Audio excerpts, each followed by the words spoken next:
السلام علیکم ورحمت الله. ډیرو دوستانو دا پوښتنه کړې چې هاشمي صاحب زموږ په موبایل کې چې کله موږ یو چاته یو کمنټ لیکو یا یو میسج لیکو نو موږ په موبایل کې پښتو نسته، اردو نسته، پارسي نسته، عربي نسته یا نور زبانونه چې کوم زموږ په کار دی هغه نسته. نو ته موږ ته یو داسې کیبورډ راوښیه چې په هغه کې ټول زبانونه وي. بلکل دوستانو د نن په ویډیو کې به زه تاسو ته یو داسې ښایسته او ښه کیبورډ چې دی هغه زه تاسو ته به درښیم او تاسو به پر هغه کیبورډ باندې عمل کوئ او هغه به استعمالوئ او د هغه طریقې کار به زه تاسو ته د نن په ویډیو کې درښیم چې هغه به کوم کیبورډ او څنګه به استعمالیږي. د ټولو در مخه به تاسو ولاړ سئ دوستانو پلی سټور ته، هلته به ډاونلوډ کړئ مولټلینګ کیبورډ. مولټلینګ کیبورډ چې کوم دی د دې لینک چې کوم دی هغه به زه تاسو ته په ډسکرپشن کې هم درکم او تاسو د پلی سټور څخه هم ډاونلوډولی شئ. نو ټول در مخه چې کله تاسو دا مولټلینګ کیبورډ ډاونلوډ کړئ د دې د انیبل ته به ولاړ شئ.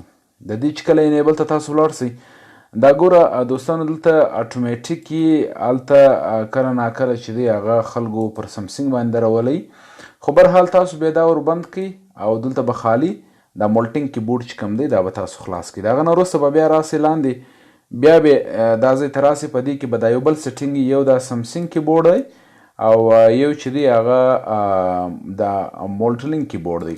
دلته به تاسو ولاړ سئ. دغه څو دوې طریقې، د هغه نه لاندې به بیا تاسو راسئ دغه انیبل لینګویجز چې کوم دی دې ته زبانونه وایي، دا زبانونه به تاسو پکې خوښوئ. ګوره دوستانو ما چې کوم کې خوښ کړي دي زما زبانونه د خوښي، تاسو کتلی سئ یو مې انګلیش انتخاب کړی دی او بل به دوستانو تاسو وګورئ بل ما کوم زبان انتخاب کړی دی. بلکل زه به تاسو ته درښیم چې بل ما کوم زبان انتخاب کړی دی. بلکل ما انتخاب کړی دی اردو، تاسو ته زه درښولی سم. د هغه سره سره ما انتخاب کړی د پښتو او نور هر زبانونه چې تاسو دلته غواړئ دا به خپل انتخاب کړئ. نو چې کله تاسو انتخاب کړه دا رقم بیا به تاسو بیرته ولاړ سئ بیک ته شاته، نو دلته به دغه زبانونه ټول چې دي هغه به راسي. بیا به در دې ځای تاسو ووځئ. نو اوس به موږ تاسو راسو او میسج ټایپ کېدلو ته یا لیکلو ته، مثلا زه رالم دلته وټساپ ته صحیح سو.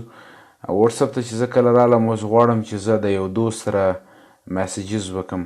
دا دی مثلا زما میسیجز ته چې زه رالم په دې ځای کې تاسو دلته کتلی سئ دوستانو د فی الحال دا د ما پښتو چې ده هغه راوستلی. نو که چیرې زه دورې کلیک کړم نو بیا چې دی هغه انګلیش ماته رالی.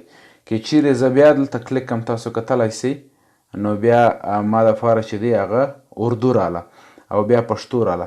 په دا رقم طریقې کار چې دی تاسو ټول کیبورډ چې دی هغه تاسو استعمالولی سئ او هر زبان چې ستاسو کې خوښ وي هغه راوستلی سئ. نو دوستانو دا سو د پښتو کیبورډ د هغو دوستانو دپاره څوک چې دا شکایت لري چې هاشمي صاحب موږ چې دی کمنټونه په پښتو کې یا کمنټونه چاته نسو لیکلی نو د دې طریقه به څه وي. نو بلکل دوستانو چې کله تاسو دا کیبورډ ډاونلوډ کړئ تاسو دلته کتلی سئ بلکل پښتو سو او تاسو انګلیش سو، ستاسو اردو سو، پارسي، عربي، هر ژبه چې تاسو غواړئ هغه په دا ځای کې راوستلی سئ.